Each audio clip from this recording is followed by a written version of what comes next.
Hello everyone, welcome to मेकी digital platform. तो कैसे हैं आप सब? दोस्तों, आपका एनएचपीसी का एग्जाम अब दूर नहीं है और सिलेक्शन पाने के लिए आपके पास सिर्फ कुछ चंद महीने ही हैं। और अगर आप इन पर्टिकुलर मंथ्स में सिलेक्शन पाना चाहते हैं तो ये वीडियो आपके लिए हो सकता है। तो चलिए चलते हैं अपने सेशन की तरफ। आज हम बात करने वाले हैं एनएचपीसी जेई को किस तरीके से क्रैक करना है, कैसा उसका रोड मैप रहेगा। आज हम इसके बारे में चर्चा करने वाले हैं। तो चलिए चलते हैं अपने सेशन की तरफ और देखते हैं किस तरीके से हम ये वैकेंसी अपनी मुट्ठी में कर सकते हैं। दोस्तों चलिए, तो यहाँ पे सबसे पहले किसी भी पेपर को करने से पहले आप लोगों को उसका एग्जाम पैटर्न का पता होना बहुत ज्यादा जरूरी है। तो यहाँ पर जो ये एग्जाम है, टेक और नॉन टेक दोनों चीजें पूछी जाने वाली है यहाँ पे आप लोगों से। टेक्निकल के 140 क्वेश्चन है और नॉन टेक के आपके लगभग 60 क्वेश्चन है, जिसमें से 30 क्वेश्चन आपके अवेयरनेस के हैं, जनरल अवेयरनेस, और 30 क्वेश्चन आपके रीजनिंग के यहाँ पे रहने वाले हैं बच्चों। जैसे आप देख पा रहे हैं, स्पेसिफिक डिसाइपल से 140 क्वेश्चन है, जनरल अवेयरनेस 30, रीजनिंग 30, और जो टाइम रहने वाला है इस पर्टिकुलर एग्जाम का वो 3 घंटे रहने वाला है आप लोगों का। टोटल नंबर ऑफ क्वेश्चंस आपके 200 रहेंगे और मैक्सिमम मार्क्स भी आप लोगों के यहाँ पे बच्चों 200 ही रहने वाले हैं। और बात कर लेते हैं, देखिए पेपर एनालिसिस का हम लोगों ने भी हाल फिलहाल में आप लोगों को वीडियो दिया था, जिससे आप लोगों को किस तरीके से तैयारी करनी है उस एनालिसिस से पता चल ही गया होगा। ठीक है ना, कहां से कितने नंबर ऑफ क्वेश्चंस बन रहे हैं, कैसे बन रहे हैं, वो हमने सब उस एनालिसिस में आप लोगों को ऑलरेडी प्रोवाइड किया हुआ है, जो कि आपके एग्जाम के लिए बहुत ही फ्रूटफुल रहेगा। आज हम ये कट ऑफ भी आप लोगों के सामने लेके आए हैं ताकि आपको एक मोटिवेशन मिले कि आपको कितना, जिसे कहते हैं, लेवल का आप लोगों को अपनी तैयारी रखना है मिनिमम। तो यहाँ पर हम मिनिमम, मैं इसलिए बोल रही हूँ कि तैयारी आपको मैक्सिमम ही रखनी है ताकि सिलेक्शन हो पाए, है ना। तो कैटेगरी की अगर हम बात करें, एससी के लिए 141.25 कट ऑफ रहे हैं, एसटी के लिए 132.50, ओबीसी के लिए 149.75, ईडब्ल्यूएस के लिए 147.50 और अनरिजर्व के लिए 152.75 का कट ऑफ गया था आपका 2023 में। ठीक है ना। सिविल की हम बात कर रहे हैं। अगर लेवल ऑफ एग्जाम की हम यहाँ पे बात करें बच्चों, तो मॉडरेट लेवल का एग्जाम है, हाई नहीं है, लीनियर नहीं है, मॉडरेट लेवल। अगेन यहाँ पे मॉडरेट लेवल का एग्जाम को जो क्रैक करने का तरीका होता है वो कंपैरेटिवली आसान होता है। ठीक है ना। अगर मैं कह रही हूँ बहुत टफ पेपर आ रहा है तो डेफिनेटली फिर कट ऑफ उतनी ही आपकी रिड्यूस हो जाती है, पर मॉडरेट लेवल का पेपर हर बच्चे को, जिसे कहते हैं, एक लेवल पे कॉन्फिडेंस देता है कि हाँ मैं भी इस एग्जाम को क्रैक यहाँ पर कर सकता हूँ। तो बात कर लेते हैं, देखिए पेपर एनालिसिस मैंने आपको ऑलरेडी बताया था कि किस सब्जेक्ट में से कितने आए हुए हैं क्वेश्चंस। तो ये जो आपके थ्योरेटिकल क्वेश्चंस आप लोगों को काफी ज्यादा देखने को मिले थे या न्यूमेरिकल थे, वो सारा मैंने उस वीडियो में आप लोगों को ऑलरेडी दिया हुआ है। यहाँ पर अगर हम बात करें, जो हमारे सब्जेक्ट्स रहे हैं वो रहे हैं transportation engineering, SOM, RCC, BMC, surveying, fluid mechanics. ये सारे आप लोगों के हाईएस्ट वेटेज टॉपिक रहे हैं इस पर्टिकुलर एग्जाम के लिए। ठीक है ना। अगर हम प्रिपरेशन की बात करें, स्ट्रैटेजी की बात करें, जो कि आज का हमारा एक हुक रहेगा कि किस तरीके से हम स्ट्रैटेजी बनाएं कि हम इस एग्जाम को बच्चों क्रैक कर पाए। ठीक है ना। स्ट्रैटेजी ही हमारी क्या है, मेन एम रहने वाला है यहाँ पर, क्योंकि बिना स्ट्रैटेजी सिलेक्शन पाना बहुत ही मुश्किल है बच्चों। आप दिन रात पढ़ाई कर रहे होंगे, मैं मान रही हूं, आप रैंडमली भी पढ़ रहे होंगे, मैं मान रही हूं, पर ना तो दिन रात पढ़ाई से सिलेक्शन होगा, ना ही रैंडम पढ़ने से सिलेक्शन होगा। सिलेक्शन होगा एक प्रॉपर स्ट्रैटेजी बना के। अगर आप उस स्ट्रैटेजी को लेके चलते हैं तो सिलेक्शन आपका बिल्कुल कंफर्म हो जाता है बच्चों। कैसे? अगर हम बात करते हैं स्ट्रैटेजी की, ठीक है ना, तो सबसे पहले स्ट्रैटेजी में जो प्राइम हमारा पार्ट रहता है वो रहता है सिलेबस कवरेज। सिलेबस कवरेज रहता है। सबसे पहले आप सिलेबस को उठाइए और उस सिलेबस को अपने, जिसे कहते हैं, सिलेबस को देखिए, पढ़िए, समझिए और बिल्कुल अपने अंदर उतार लीजिए, उसको सबकॉन्शियस माइंड में उतार लीजिए कि भैया मुझे ये सिलेबस बिल्कुल कंप्लीट करना है, टू द टाइम करना है, टाइम के हिसाब से करना है ये सिलेबस खत्म। विद इन टाइम आपको ये सिलेबस खत्म करना होगा। सबसे पहला काम आप लोगों का यही रहेगा, syllabus coverage, full syllabus coverage आप लोग करें। ऐसा ना हो कि एक टॉपिक छोड़ दिया, ये छोड़ दिया, वो छोड़ दिया, नहीं, उससे आप लोगों का कॉन्फिडेंस डाउन हो जाता है बच्चों। तो आपको सिलेबस कवरेज अपनी पूरी मुट्ठी में रखनी पड़ेगी। फिर उसके बाद आपको करने हैं टाइमली रिविजन्स। क्या करने हैं? टाइमली रिविजन्स करने हैं, क्योंकि विदाउट रिविजन आपका पढ़ा हुआ बिल्कुल उसी तरीके से है जिस तरीके से हमने बिल्कुल, जैसे कहते हैं, सिविल इंजीनियरिंग कॉलेज में की है ना, बिना रिवीजन के कुछ नहीं है। जिस तरीके से आपने इंजीनियरिंग की होगी अपने कॉलेज में, रिवीजन के बिना बिल्कुल आपका जो पढ़ाया है वो बिल्कुल वैसा ही है बच्चों।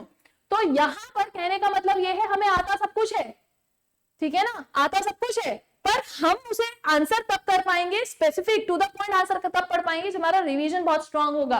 तो एक स्ट्रांग रिवीजन, ठीक है ना, तो टाइमली रिवीजन, स्ट्रांग रिवीजन आपका क्या हो जाएगा, आपके सिलेक्शन में डेफिनेटली एक स्टेप आपको आगे करता है सिलेक्शन के प्रोसेस में। फिर बात कर लेते हैं, अब आपको पता चल गया सिलेबस कवरेज चाहिए, टाइमली रिवीजन चाहिए, साथ ही साथ आपको बनाने हैं short hands. Short hands basically यहाँ पर दो तरीके से बनेंगे बच्चों। एक तो बनेगी आपकी मिस्टेक कॉपी, एक क्या बनेगी, मिस्टेक कॉपी बनेगी, एक बनेंगे आपके शॉर्ट नोट्स, एक बनेंगे शॉर्ट नोट्स बनेंगे, ठीक है ना, एक बनेगी मिस्टेक कॉपी, एक बनेंगे शॉर्ट नोट्स।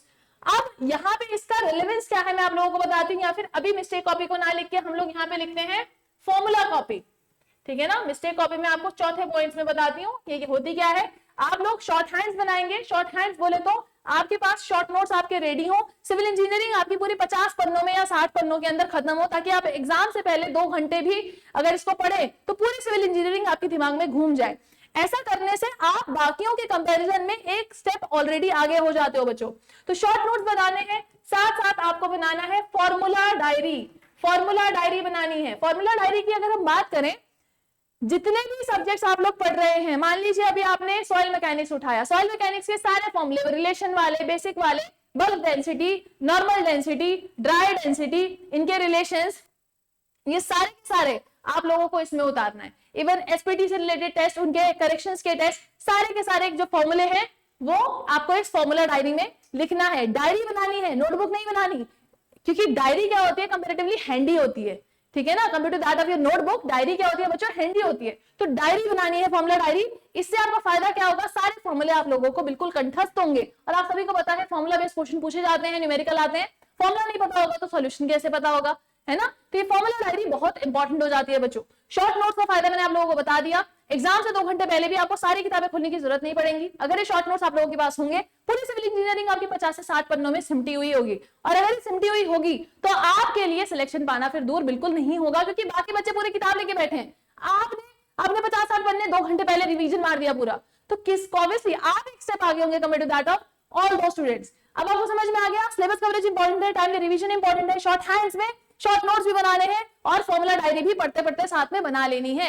और इसका एडवांटेज सिर्फ आपको रिवीजन में नहीं मिलेगा, इसका एडवांटेज ये भी होगा जब भी आप जिसे कहते हैं कोई भी मॉक देने जा रहे हैं, फुल टेस्ट देने जा रहे हैं, तब भी अगर आप इसको रिवीजन करके देते हैं तो भी ऐड ऑन हो जाएगा, तो भी आपके लिए क्या हो जाएगा बच्चों, ऐड ऑन हो जाएगा। तो आप लोगों को सिलेबस कवरेज पता चल गया, टाइमली रिवीजन, शॉर्ट हैंड्स। इसके अलावा आप लोगों को बनानी है एक मिस्टेक कॉपी, मिस्टेक कॉपी बनानी है बच्चों। अब आपको प्रिपरेशन कैसे करनी है मैं आप लोगों को बताती हूँ। प्रिपरेशन के लिए आपको सबसे पहले अपने आपको मेंटली तैयार रखना है। मेंटल प्रिपरेशन बहुत जरूरी होती है इसमें, कि हाँ भैया मैं इस एग्जाम को क्रैक करके रहूंगा। डिटर्मिनेशन और consistency is the key for success. तो ये दोनों चीजें आप लोगों को सक्सेस दिला सकती है फॉर श्योर। यहाँ पे मिस्टेक कॉपी का क्या रोल है, आप जो भी सब्जेक्ट पढ़ते रहेंगे, मेक श्योर सब्जेक्ट खत्म होने के बाद आप उसके एमसीक्यूज लगाएं, क्योंकि बिना प्रैक्टिस, ठीक है ना, ये एक ऐसी गलती है जो हर बच्चा प्रिपरेशन के दौरान में करता है, पढ़ ज्यादा लेता है लेकिन प्रैक्टिस नहीं करता। और आप सभी को पता है एग्जाम देना एक प्रैक्टिस होना बहुत जरूरी है, ठीक है ना। अगर आपकी प्रैक्टिस अच्छी नहीं है तो आप एग्जाम अच्छा दे लो, पॉसिबल ही नहीं है, तुक्का लग सकता है, लेकिन सिलेक्शन का जो पॉसिबिलिटी है वो कम ही रहेगी, ज्यादा नहीं होगी बच्चों। तो आप लोगों को यही करना है, पूरा सब्जेक्ट खत्म होने के बाद आप लोगों को उसके एमसीक्यूज लगाने हैं। एमसीक्यूज लगाने के बाद जिस जिस एमसीक्यूज में आप फंस रहे हो उस एमसीक्यू को आप इस मिस्टेक कॉपी में लिखोगे। इस मिस्टेक कॉपी का एडवांटेज ये है, आप इसको प्रत्येक हफ्ते रिवाइज करेंगे, प्रत्येक हफ्ते रिवाइज करेंगे तो एग्जाम से पहले जितने भी क्वेश्चंस में आप गलती कर रहे थे, अब उन क्वेश्चंस में गलती करने के चांसेस आपके बहुत ही मिनिमल हो जाते हैं, ठीक है ना। तो फिर उसके बाद जब आप पूरा सिलेबस, मतलब आपने पढ़ लिया, पूरे सब्जेक्ट खत्म कर लिए, सारे सब्जेक्ट खत्म करने के बाद आप लोग क्या करेंगे, आप पूरा जैसे कहते हैं फुल टेस्ट देंगे। आपने सब्जेक्ट वाइज कर लिया रिवीजन, साथ साथ एमसीक्यूज दे लिए, फिर उसके बाद आपने क्या किया, आपने क्या किया कि भैया पूरा जैसे कहते हैं फुल टेस्ट अब मैं यहाँ पे दूंगा। फुल टेस्ट पे आपको ये पता चल जाता है, तो ये भी हम लिख लेते हैं मॉक टेस्ट। मॉक टेस्ट बहुत ही इंपॉर्टेंट होते हैं किसी भी एग्जाम में सिलेक्शन पाने के लिए, क्योंकि मॉक टेस्ट आपको एग्जाम का चेहरा पहले दिखा रहा है, ताकि आप एग्जाम को देख के ना डरे। मतलब आपको एग्जाम आने तक अगर आपकी मतलब प्रिपरेशन बढ़िया तरीके से हो गई है, सारी चीजें हो चुकी हैं, लास्ट में आप फुल टेस्ट दे रहे हो, तो आपको टेस्ट भी इस तरीके से देने हैं जैसे आप एग्जाम दे रहे हो। अगर आप अपने टेस्ट को भी अपने एग्जाम की तरह दोगे तो आप इतने वेल वर्स हो जाओगे कि जब आपका एग्जाम आपके सामने आएगा ना, तब आपको बिल्कुल भी डर नहीं लगेगा। तो आपका वो जो स्ट्रेस और स्ट्रेन वाला जो पार्ट है ना कि भैया बहुत ही स्ट्रेस हो रहा है, वो कम हो जाएगा। आपका क्या हो जाएगा, स्ट्रेस कम हो जाएगा, और जितना ठंडे दिमाग से आप पेपर दोगे उतना ही सिलेक्शन के चांस एक स्टेप आगे होते हैं, ठीक है ना। सो आप लोगों को सिलेबस कवरेज करना है, टाइमली रिवीजन करना है, शॉर्ट नोट्स और फॉर्मूला डायरी बनानी है, मिस्टेक कॉपी बनानी है, मॉक टेस्ट देने हैं कंटिन्यूअसली। एक काम आपको जो करना है, और वो क्या करना है, टू मच स्टडी मटेरियल से बचना। Too much of study material अगर आपके पास है पढ़ने के लिए तो आप उससे भी बचें। ये एक सिलेक्शन ना पाने की बहुत बड़ा रीजन है। बच्चे बहुत जगहों से नोट्स इकट्ठे कर लेते हैं, मेडिसिन से कर लो, आईएएस मास्टर से कर लो, इधर से कर लो, उधर से कर लो, इतने सारे नोट्स इकट्ठे कर लिए, किताबें भी इकट्ठी कर ली, लेकिन पढ़ाई नहीं। बहुत ज्यादा स्टडी मटेरियल होने से क्या हो जाता है, आपका कॉन्फिडेंस अगेन क्या हो जाता है, डाउन हो जाता है। तो बहुत ज्यादा स्टडी मटेरियल आप लोगों को इकट्ठा नहीं करना है, आपको ऐसा स्टडी मटेरियल चाहिए जो बिल्कुल टू द पॉइंट हो और आपके कॉन्सेप्ट बिल्कुल क्लियर कर रहा हो वन शॉट में। अगर वो ऐसा नहीं कर रहा है तो आपको फिर अपना स्टडी मटेरियल अपडेट करने की यहाँ पे जरूरत है बच्चों। क्लियर है? तो आपको टू मच स्टडी मटेरियल से भी बचना है, ज्यादा रीडिंग से बचोगे तभी तो प्रैक्टिस करोगे। पता लगा सारा स्टडी मटेरियल खत्म करने के चक्कर में प्रैक्टिस तो हुई नहीं, तो सिलेक्शन पाने के लिए पढ़ रहे थे, सिलेक्शन ही नहीं होगा तो फायदा क्या है ना। तो ये स्ट्रेटेजी आप लोगों को फॉलो करनी है अपने एग्जाम तक, इस एग्जाम में सिलेक्शन पाने के लिए बच्चों। यहाँ पे अगर हम बात करें प्रिपरेशन की, अदर प्रिपरेशन जो हमारे पास होती है, मेंटल प्रिपरेशन, जैसे कि मैंने आपको कहा मेंटली आप लोगों को प्रिपेयर रहना ही पड़ेगा कि भैया मुझे बिल्कुल जी तोड़ मेहनत करनी है, दिन रात मेहनत करनी है सिलेक्शन को पाने के लिए। फिजिकल प्रिपरेशन भी बहुत ज्यादा जरूरी है। क्या होता है, समटाइम्स हम इतने ज्यादा इन्वॉल्व हो जाते हैं कि कमरा बंद करके बिल्कुल पढ़ ही रहे हैं पागलों की तरह। तो आपको अपनी फिजिकल वेलबींग का भी यहाँ पे ध्यान रखना है, बहुत ज्यादा स्ट्रेस नहीं लेना है, सिलेबस कंप्लीशन पे ध्यान देना है, और आपको टेक्निकल और नॉन टेक्निकल दोनों कवर करना है। ऐसी गलती मत करना कि भैया एक महीने पहले अरे मैं तो लेके बैठूंगा, एक हफ्ते पहले सारा नॉन टेक पढ़ दूंगा, ऐसा मत करना। इससे क्या होता है, फालतू की हौच पौच हो जाती है, दिमाग हमारा ब्रेन भी जिसे कहते हैं ना कंफ्यूज हो जाता है कि क्या पढ़ूं क्या ना पढ़ूं। अगर आप उसको रेगुलरली धीरे धीरे धीरे धीरे धीरे नॉन टेक देते रहोगे ना, वो स्टोर करता रहेगा। आप एक हफ्ते पहले दोगे, उसको शॉक लोडिंग हो जाएगी, शॉक लोडिंग हो जाएगी तो अगेन क्या हो जाएगा, जब एग्जाम देने का टाइम आएगा आपका ब्रेन भी कंफ्यूज हो जाएगा, ठीक है ना। तो इसीलिए आपको टेक नॉन टेक को बराबर टाइम देना है, अपना टाइम मैनेजमेंट बना के रखें। स्ट्रैटेजी में एक और चीज आप ऐड करें, अपना टाइम मैनेजमेंट बहुत जरूरी है, जिसमें आप क्या बनाएंगे, इसको मैनेज करने के लिए स्टडी प्लान बनाएं। इसको मैनेज करने के लिए आप क्या बनाएंगे, स्टडी प्लान बनाएंगे। स्टडी प्लान बनाने से अगर आपके पास एक टाइम टेबल होगा, एक चार्ट होगा, आपको पता है कब क्या पढ़ना है, कितने टाइम में पढ़ना है, कितने बजे तक पढ़ना है, तो उसमें आपको बहुत हौच पौच नहीं होगा। वो स्टडी प्लान के हिसाब से बस आपको अपने आप को क्या करना है, सिंसियरिटी के साथ उसको फॉलो करना है। क्लियर इतनी चीज? सो ये प्रिपरेशन स्ट्रैटेजी इस तरीके से आप लोगों को लेके जानी है एनएचपीसी के लिए। अगर हम रिसोर्सेज की बात करें तो क्वालिटी लेक्चर्स की आपको जरूरत होगी, प्रैक्टिस बुक्स की जरूरत है, और साथ ही साथ आपको टेस्ट सीरीज की यहाँ पे रिक्वायरमेंट रहने वाली है, क्योंकि बिना मॉक टेस्ट सिलेक्शन पाना बहुत ही मुश्किल है, ठीक है ना। सो आप लोगों को इसीलिए जो भी चीजें चुननी है बहुत ही क्वालिटी वाइज चुननी है। तो आपकी इसी प्रिपरेशन को नई दिशा देने के लिए मेक इट इजी ने एक कोर्स लॉन्च किया है, एनएचपीसी जेई 2025। अगर आप लोग एनएचपीसी की प्रिपरेशन कर रहे हैं तो आप दिए गए लिंक्स पे क्लिक करें। आप सिविल की ऐप में विजिट भी कर सकते हैं, मेक इट इजी सिविल के नाम से यहाँ पे ऐप है, आप उस पर विजिट कर सकते हैं और देख सकते हैं जो भी कोर्स आपके रिलेवेंट का हो आप उसको देखें। अगर आप एनएचपीसी जेई की प्रिपरेशन कर रहे हैं तो join make it easy platform, make it easy civil platform, ठीक है। आई होप आपको ये जानकारी अच्छी लगी हो। आज के लिए इतना ही, धन्यवाद।